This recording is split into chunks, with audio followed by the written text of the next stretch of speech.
Bashkimi Demokratik për Integrim mbajti kuvendin zgjedhor të Degës në Kërçov, në praninë edhe të kryetarit të partisë Ali Ahmeti, si dhe të drejtuesve partijak, veteranëve, aktivistëve dhe antarëve të shumë. Në kuadër të procedurave statutare, delegatët zgjodhen kryesinë e Degës, Këshillin Mbikëqyrës, Komitetin e Veteranëve dhe sekretariatet tematike, duke rikonfirmuar vazhdimsinë organizative dhe përkushtimin ndaj vizionit politik të Bashkimit Demokratik për Integrim. Të pranishmive ju drejtua sekretari organizativ i Bashkimit Demokratik për Integrim Arbër Ademi, i cili foli për zhvillimet e fundit politike në vend dhe për sfidat me të cilën përballet skena politike aktuale. Shpesh them, Zot fali se aq din, mirë po jo.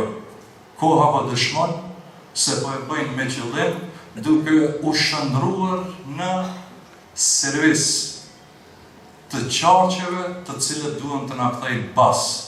Prandaj, edhe nga ky kuvend këtu në Degën e Kërçovës, të dalin më të fortë, më të fuqishëm, tua pa mundsojmë këtyre që të qëndrojnë në institucione. Madje seriozisht kam filluar që të mendoj se nuk duhet të presim zgjedhje që t'i shporim nga qeveria.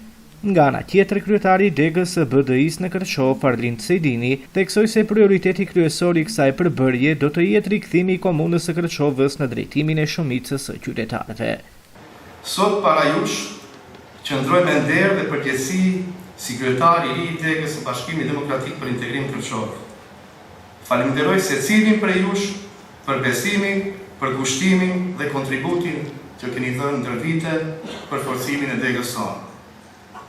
Me krenari mund të them se Dega e Bashkimit Demokratik për Integrim në Kërçov është një degë konsoliduar dhe organizuar. Formimi i mbi 39 degëve është dëshmi e fuqisë sonë organizative, e unitetit tonë dhe pranisë tonë në çdo lagje e vendbanim. Kjo strukturë e fortë na jep besim se jemi gati për sfidat dhe fitoret që na presin. Një nga objektivat tona kryesore është rikthimi i komunës së Kërçovës. Kjo nuk është vetëm një garë politike, por një mision për të kthyer qytetin zhvillimin, transparencën dhe shërbimin e dershëm ndaj qytetarëve. Me punë, unitet dhe afërsi me popullin, ne do të forcojmë besimin e qytetarëve dhe do të rikthejmë Kërçovën në rrugën e zhvillimit. Ndërsa lideri i Bashkimit Demokratik për Integrim Ali Ahmeti, duke folur për të arriturat e shqiptarëve nga viti 2001, përcolli porosinë dhe për respektimin e marrëveshjes së Ohrit. Zese, bashkëkitimtar, po edhe tash. Nëse rrezikohet gjuha, marrëveshja e Ohrit, edhe këtë përgjegjësi duhet bashkë ta ndajmë me bashkë garantuesët e marrëveshjes së Ohrit. Në 10 radhë, takime janë bërë, si me Washingtonin, si me Brukselin, si me NATO. Mos kthehemi mas, sepse nuk është mirë për vendin. Ne do të shohim të ecim përpara. Vendit duhet të antarësohet Bashkimin Evropian, të mbyllen të gjitha çështjet e pambyllura me fëqinjën.